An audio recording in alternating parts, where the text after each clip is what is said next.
Welcome to West Virginia Commonplace. Today, I have a special guest. His name is Justin. And Justin, help me out with your last name. McAleece. McAleece. Justin is a producer. Justin has a podcast. Justin is doing a lot of things. So I'm going to let him introduce himself to the audience. You tell us about yourself, and then we'll go on from there. Yeah, hey, how you doing? I'm a filmmaker here in Fresno, California. I have been a filmmaker for about 20 years, graduated Fresno State somewhere around 2001 from film school-ish, and I've been making movies for a while, doing commercials, TV shows, music videos, stuff like that. So my latest movie, Brick Madness, is coming out pre-sales this month, and all over the place next month. So that's what we're here to talk about, I think. Oh, yeah, no doubt. So, Brick Madness, where did you come up with this idea? I've always liked mockumentaries. I love comedy. I definitely used to play Lego a lot when I was a kid. So we were on the set of another movie and we sort of felt like it was taking too long. And we're like, hey man, we should shoot our own movie. As soon as this movie's over, we should go do this other thing. And so that was part of the idea. And we were like, we'll just do it quick. It'll be fun. It'll be improvisational. We'll just like shoot it on the spot with the crew. Doesn't matter. And we'll be done in like a month. You'll see. And 11 years later, here we are. All right. So that sounds like that's a labor of love right there. 11 years. If you don't mind, could you give us a brief description of the struggle, the trials and tribulations to get from one point to 11 years? How does it happen in filmmaking? Because you have to understand, my audience, like I said, it's a very vast amount of people that listen to this podcast, and they come from different arrays of fields. But filmmaking, that's something that's totally, a whole different spectrum. It's not like book writing. Not everybody can put out a film, Yeah, it's a team sport. That's one thing for sure. At times I was definitely waiting on the rest of the team or actors or locations or whatever it is. So we shot over the course of a few years, probably like 6 years. But honestly, I put something in it about a month ago. So since 2010 all the way up until 2020, we were shooting little bits and pieces, but the majority of it happened over the course of like 2 years and over the course of maybe 12 days of shooting or somewhere in there. So that was most of the movie, but post-production takes a long time. Editing takes forever. We had to create a whole world. Yeah. So there's this whole backstory, this whole universe that we created. I mean, as much as I could on my computer, going in and making up stuff. So it took me a while to make up this sort of fictitious thing happening. So, I'm sort of a stickler for details. And so I'm going back and I'm pulling up ESPN sort of screenshots from the day that something would have happened within one of these stories. And I'm going and I'm changing all this stuff so that it's no longer ESPN, but still that it still makes sense and putting that in there. So that's only in the movie for a second. But, it was important to me to do things realistically and have them play out in how the real world actually was with this fictitious company called Bricks. So in our world, there's no Lego. It's called Bricks, Brix. And so it was important to me to have that make sense and for everything to pan out back through the history of these characters, through the history of what this toy was and these building blocks, and for all that to really instruct the rest of the story. That was important. So basically it was my fault. That's why it took so damn long. Okay. That's good to hear on that one, that it was, you instead of just like production people not doing what they're supposed to. Now here's the thing, on West Virginia Commonplace, like you're the first filmmaker that we've had on here. So I have lots of different questions. So without giving away the movie, could you tell us about the main character and give us just a hint of the plot? Not all of it, because we want people to go see your movie. We want people to buy your movie. And then we're going to get you to flip around and tell us where this movie will be available. Because you got to understand, I'm in West Virginia, so I'm all the way. You're West Coast. I haven't been to California since I filmed Judge Judy. So, could you tell us a little bit about a few characters, and then we'll go from there? Yeah, absolutely. So it is an ensemble cast, you would call it. So it's a number of different people. There's not a main character, but there's like 3 or 4 main characters. And then there's my brother and I. We're also sort of main characters. But anyway, the main people you would say is Ricky Six. So you got Ricky Six. He's super cocky, arrogant, thinks he's just the world revolves around him. But in my mind, that's really funny because, all he does is he goes and wins bricks tournaments. Like no one gives a shit about that. That's like not a thing that anyone would care about in real life. But to him, he's like a rock star. So you got Ricky Six, six meaning he's won 6 times, and he literally goes and changes his name, spends the money. His actual legal name in this world is Ricky Six. So he's about to be Ricky Seven. He's real excited about that. And then you got a guy named Seth Paxson, and he's sort of he's our hero within the movie. We want him to win. He's got a charity. He's a down to earth dude. He's just trying to make it in this competition that he doesn't understand all the way because he's the first time, but he's an architect. He's a good dude. And then you have his mentor, Max Grand, Lomax Grand Dominion, and he got kicked out of bricks, and we sort of slowly understand why and how like sort of sad that was and terrible it was within this little microcosm, this little world that they got of these people competing in this, sort of goofy thing competition around Lego. So that's sort of where it starts. So those are the 3 main players. And like I said, I show up on screen a few times and mess the place up. But yeah, that's most of it. That's a lot of it. And then we got some other great characters too. But so inside my read, I read about a character named Cedric Donovan. Yeah, Cedric Donovan. I mean, you can't forget him. He's the filmmaker. So okay, that's the one that caught me. Yeah, if you think about some other movies in the past, maybe Spinal Tap, the Rob Reiner character, or you think about how Michael Moore might appear in his movies. I'm not a super fan of him, but you understand how like he's in it. He's telling the story. It's from his point of view. So our version of that is Cedric Donovan, played by one of my best friends, Robin Steffen, and he got sort of thrown into this thing. He didn't really want to do this movie, the character, and he doesn't give a damn about bricks. And so it's sort of slowly evolving him understanding who these people are, that they're not just a bunch of nerds with little kid toys, getting the idea behind what's there and that it's their own sort of art form. And so he sort of comes around, and it's really interesting to see his character develop as it goes along into really getting what these people get out of it. Okay. Now let me ask you a question about your cast. When you film these movies, and this is an independent project, correct? Like just completely independent. Oh yeah. So when you get a cast together, do you like crowdfund? How do you get a cast together for a movie like this? I was very fortunate that a lot of the people in the movie are my friends and they're people I already knew. We had a lot of people write it. So there's like 10 or 12 of us sort of that worked on the writing of the movie at one point or another. And those people, most of them are in the movie. So that was pretty cool.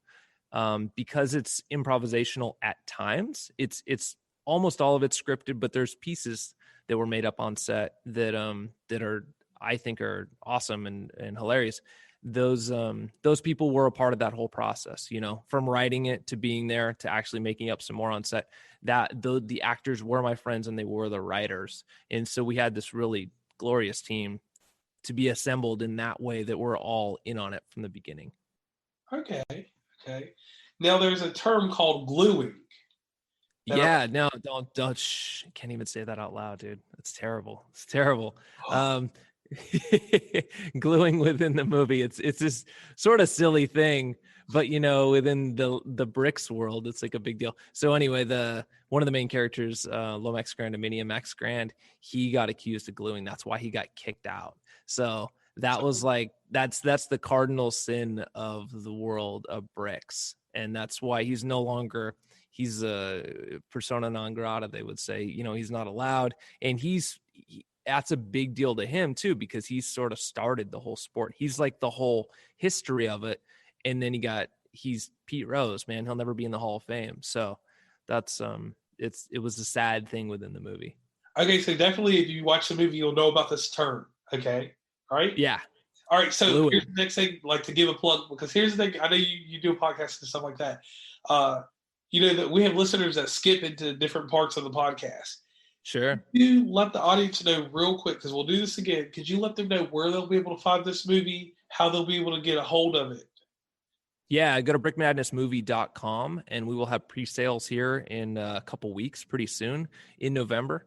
And in December, it will be available on Prime. It will be available on Amazon. So you'll be able to go rent it or buy it there. And then eventually it'll roll out to some other, your iTunes, your Google Plays, all of your other places. You'll be able to buy it online in Target or online at Walmart, those sorts of places. But brickmadnessmovie.com, that's where you want to be. All right, and where can fans like meet up with you? How can they find you on the internet to ask you questions about this movie and things like that? Yeah, probably the best place is Facebook. So if you go to Brick Madness on Facebook, facebook.com/Brick Madness, that's it, man. And you'll be able to talk to me. I would be happy to talk to anyone and nerd out about any of this stuff beforehand. I mean, we'll be unveiling what the Brickmaster edition, we got this special edition that I've been spending a lot of time making all this fancy shit to go along with the movie swag type stuff. So that's going to be coming out here in like 2 weeks. And yeah, that's been a lot of work, but I hope the people who like the movie and are into it will be into that, and that'll be something fun. Okay, so let me ask you this: what was your funnest part of making this movie? Like, where did you have the most fun in this movie? I mean, I've made a lot of things over the years, hundreds, thousands of productions. And there was just something absolutely magical about being there with my friends, having, like difficult storytelling situations where it's not just you show up and you screw around and it's over and you go home. I mean, it's like we had to solve a lot of problems. So you have this thing where we're part of a team. We're all having fun together. We're making something that we think is really funny and really heartfelt and really worth watching, right? And we've been on this road for a while. So honestly, there were a number of times while we we're shooting, especially the competition scenes, where it just felt like everything was clicking. And I was so satisfied. I was just so happy to get that stuff done and like immensely grateful at my friends and family, my wife, now my ex-wife, and my brother, and my mom was doing catering. And it's like, it was just this thing that had such a life of its own because all these people like wanted to spend their time making something that we all believed in. So that it was great. I mean, that was my favorite part. Okay, so to an aspiring filmmaker, what do you tell them on day one? How did it? What would be the advice that you would give to even yourself back from day one that you know I now? mean, now's a marvelous time to be able to go out there and shoot stuff. I mean, that didn't really exist in the same way then that it does now. The cameras are garbage compared to what they are. Your cell phone can shoot better than anything I could have dreamed of when I was actually starting to make movies. But, I would say go shoot stuff, go experiment, make things that test your boundaries that you've never seen before that you think would be interesting, figure out what you don't like and figure out like what the audience doesn't like, because you're going to make some mistakes. I made a movie back in 2001 and a lot of people didn't like it. I thought it was funny. I thought it was good. People thought it sucked. A lot of people. And so you learn what people aren't going to put up with and what doesn't actually click. And so you refine your craft and you move forward from that. And that's really what I would say is like, go make stuff that you believe in, because then you'll realize how to refine what actually works for you and what you should be believing in, basically. Okay, I like that answer. Now we come to a part of my show where you have to give something to me and to the audience. Yeah. We want to know either a talent or a secret that you've never told anybody. I had this rapper on my show from New York City. He makes pretty good numbers or whatever, but he takes an Rubik's cube. He can like solve it in 30 to 40 seconds. That type of brain power, I don't know what he uses it for. I wish I had that, because maybe I could make a rocket ship out of it, out of something that could take me to outer space. So, what is something about you that nobody knows, or a hidden talent? Oh man, that is not an easy question. What I think people don't believe me sometimes that I'm pretty good at multitasking, And people say, oh, you can't do that. Your brain can't do two things at the same time. And I'm like, no, I am reading this and I am listening to you and I am thinking about something else, all three things simultaneously. I swear to God, I'm paying attention and I got it. It's fine. It's on lock. But I also happen to be doing these two other things. So I But think can you that chew may be one gum? thing I'm decent at. But can you chew gum at the same time doing all that? I can definitely do that. What I can't do is do complicated drumming. I'm not so good at, my brain doesn't work that way. I think when it's the cadence and the sequence, but I can definitely chew gum and walk and talk and have a conversation with someone else at the same time. Yeah. Okay, so here goes my 2020 Diane Sawyer, Barbara Walters question. Not John Let's hear Stossel, because we're not looking for the comedy, but it. who inspired you to get into making movies? Or what inspired you?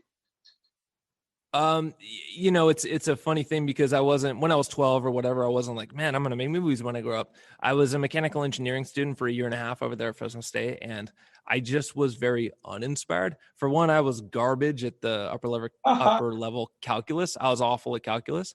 And I also just didn't really want to hang out with the dudes that were in my class. Like I was like 30 years from now, that's going to suck. And my friends and I were going out and making sort of like early pre-Jackass type stuff. And that was really fun. And so it was just this, a variety of things brought me to this idea of like, hey, if I'm going to do something with my life, it should be fun and it should be something I'm really into. And that just took off from there. And 1,000 times in a row, I'm like, this is going to be easy. I'm going to be a star and blah, blah, blah, Tom Green. And then that shit doesn't happen the way you think it's going to, but you persevere and you push on and you try to make stories and you try to, make people laugh or smile or cry or whatever it happens to be. And so it's hard to say one moment, but it was just this whole thing. And Clerks, the movie, the Kevin Smith movie Clerks coming out, and you're like, I can do that, black and white, that's easy. And it's not easy, but it felt like it at the time. It was really a thing that motivated me to be able to go out and make movies. Okay. Okay, that was a really good answer. Okay, Thank you. here goes the next hard-hitting question. After this movie, what is next? Well, next, I have another movie that we made the last couple of years. It's called Better. So if you go to bettermovie.com, you can find out about that. That's coming out in January. So that will be the next thing immediately after Brick Madness. And while Brick Madness is still like being distributed, that takes a while. So we'll be moving on, not onto that, but I will also be doing that. Like going back to what I was talking about, doing two things simultaneously. I'll be trying to promote that. And that's a totally different movie. It's about sort of weight loss, but also how to think, live, eat better. It's a whole different world of exploring shame and talking to Harvard doctors and getting the most single-handedly broad resource of diet information ever compounded into one piece and really delivering on exact ideas of what you can do in your life right now to lose weight, to have the body you want, to work with your brain, gut, and hormones to create a whole different world for yourself. So that's like a totally different thing. And that's what's up next. Yeah, that almost sounds like that's a whole other podcast. I'll have you come back on if you don't mind. We can put that in season 4 if you like. Yeah, sounds fun. Love to. All right, definitely. All right, so after everything's said and done, Brick Madness comes out. You see it in a theater for the we did that part 3 years ago. That's the problem. That's my ass not getting everything in line and getting it actually out to distributors. So we just do it in Fresno. It was nowhere else but Fresno. But we did do a screening at an Edwards Theater here, and then a screening at the Tower Theater, the other big local theater in Fresno. So we've done that, and that was one of the best days of my life. Absolutely. Yeah, but I was now, like, how does that feel? Yeah. Oh man, that was so great. And I was just like so happy to be there. It's such a relief. Like it was done. I had people there. And that was one of those things too, that like what I would say also to young filmmakers or anyone just starting out in anything, or anyone looking to like get back the responsibility of their task at hand to do it. Is like I set a date and I was like, this movie is not done. It is, I don't know when I'm going to get it done. It seems like it will take forever. I'm going to go ahead and show it in 3 months, and I'm going to rent out the theater right now. That way I have no choice. And so once I did that, once I did that, a lot of things fell in place, and I was able to find the time to edit the rest of it, to fix it up, to make it watchable. And, that changed the whole pattern of how this movie was being made was helped by the fact that I was like, well, I'll show up and not have a movie. Like, that's not going to happen. So I got to get this thing done. Okay, so that was like motivation. Rent that theater, you got that going, and then you made the movie. Okay, Yeah.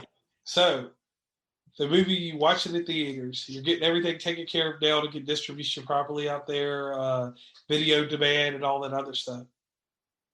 So after you're done with this movie, are you going to write a book about this experience? Are you going to I do? don't I'm better at video than I am at books, I think. So there's a variety of things I put together. There are some, I think, funny stories from the movie that I'm having a guy I know, Doug Morris. He is going to storyboard those out. He's going to make some ideas of what those scenes might have looked like with a pen and pad, because he is excellent at that. And so I think that's going to be my contribution to it, is telling those stories. Okay. And you have a special edition of this movie coming out that we talked about just a little bit ago, correct? Yeah, Brickmaster. Yeah, Brickmaster edition. All right. So when will the public be able to get that? That's going to be in the pre-sales. Like, that's what I want people to buy. I mean, if people don't know anything about the movie and don't give a damn about Lego or bricks, it might be a hard sell. And so they might just buy the DVD or the Blu-ray. But if they're into it, if they want their own minifig, which is, the little Lego men, if they want one of those that's custom, unique in the world for our character, and a magnet and what do we got? We got a brick separator. We have Oh, some, wow. Man, I'm spacing. There's like 3 other things. We have these collector's cards. So I made actual, like, if they were baseball cards or football cards or something like that for the characters. So there's 5 of those. Yeah, they're fun. And there's a few other things. So that's going to be something that I think people that are into it, and some of the fans for the movie already, and like give back to some of my friends and everything that worked so toilsomely at it. Tirelessly. I think they toiled tirelessly is what I meant to say. I'm going to get back to them hopefully with this stuff that they're like, oh, okay, cool. We put some time into this. It took them 11 years, but at least this shit's cool. All right. That's what Okay. I'm trying to do. Yeah. All right. Brickmaster edition. It'll be fun. So let's plug the website one more time if you don't care. brickmadnessmovie.com. And you can find it if you're on Instagram, it's at brickmadnessmovie. And if you're on Facebook, it's /Brick Madness. So, I mean, if you search it, you'll find it. It's easy. It's there. And if you want to look up my name, Justin McAleece, I think I'm the only one in the entire world, Yeah, or at least in America. Yeah, no one's named that. So, so you can find me. Yeah, and hit me up. And if you watch my movie, tell me it sucks or tell me it's good. I'd like to hear about it. That's fine. All right, so that's another question. How do you deal with the criticism? Because I know you've had to test this movie out with people already, right? Yeah. How do you deal with criticism? How do you take that? How do you use it? How does it form you? I don't know that I'm particularly good at it. I definitely when I was doing the showings, I'm in the back of the room. I like sort of with the door closed, like half looking in, just like scared to even be there because I don't know how people are going to take it and all that. I mean, so I'm not particularly good at watching my own stuff in front of people. I warmed up enough, but that is, absolutely frightening to have other people watch something that you've worked so hard on. But in terms of, but those are like my friends and my family and people. It was 200 people there, almost 400 at the other one, but they're people I know enough, so they're not going to come shit on it. But other people that are just like trying to help, and they're like, hey, we don't like this scene, or this doesn't work, or whatever. It's a difficult process because people don't necessarily, either it's one person's opinion and that person's opinion doesn't support other people. It's just anecdotal. It's one small idea. Or people are good at watching something or experiencing something and then feeling like you don't need one of the parts, but they can't unknow that part. They can't go back in time and say, well, I didn't watch that, so I don't know what it didn't do, because they did watch it and they did know what purpose it served for the story, and they can't dissect those two things, if that makes sense. So it's very hard for anyone to like give an opinion without being able to look at it 100% fresh. Okay, I like that answer. That's probably the best one I've had on this show. Uh, Thank you. so this movie, when it comes out, what is it coming out on pre-sale? This month, I would say in November. I don't have an exact date yet. All right, so probably right around Thanksgiving, Black Friday, or Yeah. formerly Black Friday. Uh, Yeah, right. That's what we're fighting for. yeah. Okay. Justin, I want to thank you for coming on West Virginia Commonplace. And Absolutely. and here's one thing: give a shout out to any and everyone you need to, because that's one thing we do on this show. We like to give a shout out to everybody, the most important person to the smallest person. Sure. Everybody Yeah, can. I mean, a million people worked on this movie that I love, and I'm just endlessly grateful to them. I mean, Nicole, my ex-wife, she was the producer. She helped on it. Carl Merriam built a lot of the Lego in this, and he is actually in Lego. Or he works at the Lego group in Denmark. Like that's how Whoa. good this dude was. Yeah, nuts, right? And that was after the movie that he went over there and like got a job. So if you go to the store right now, you'll see stuff that the dude made who was in my movie and worked on the stuff in my movie, which is pretty sweet. Whoa. Yeah, my brother definitely helped out a ton. He was the cinematographer on the movie. Couldn't have done it without him. And he's my brother within the movie too. So we play brothers, and that was really fun. My mom, like I said, she did catering. My dad was helping out. I mean, everyone, Robin, Stefan, Reggie, Castaneda, just a ton of people. Tilt, Tyree. So he's no longer with us. He passed away at the beginning of this year. Hard to And that was like, yeah, a crushing blow. He plays Wyatt, and he's one of the most special dudes you'd ever want to meet. So that was one of those things that like kind of shook us all. And it's weird watching the movie and knowing that the guy's not around anymore. And you got your Anthony Taylor and your Matt Phillips and all these other people. There's so many people that helped out on the movie. Jenica Schwartzman and Little Sister Entertainment. So they're putting this movie out. They are the actual distribution company. Okay, So yeah, endlessly that's a big grateful to shout them. out. Yeah, Little Sister has done a great job. Yeah, Tamarin at I have a PR firm, so at Spectacle Creative. Yeah, it's endless. But I absolutely love Jason Wada, killed it too with the graphics. And he has not been paid yet. I need to make money. We need to pay the dude who made the graphics. That's what I'm saying right now. Anyway, yeah, just nothing but love for all the people that have helped over the years. It's awesome. All right, so once again, thank you for coming on, and I would like to have you come back for your next movie if you have time. Oh man, I'm so down. Yes, absolutely. Okay, once again, thank you for being on West Virginia Commonplace.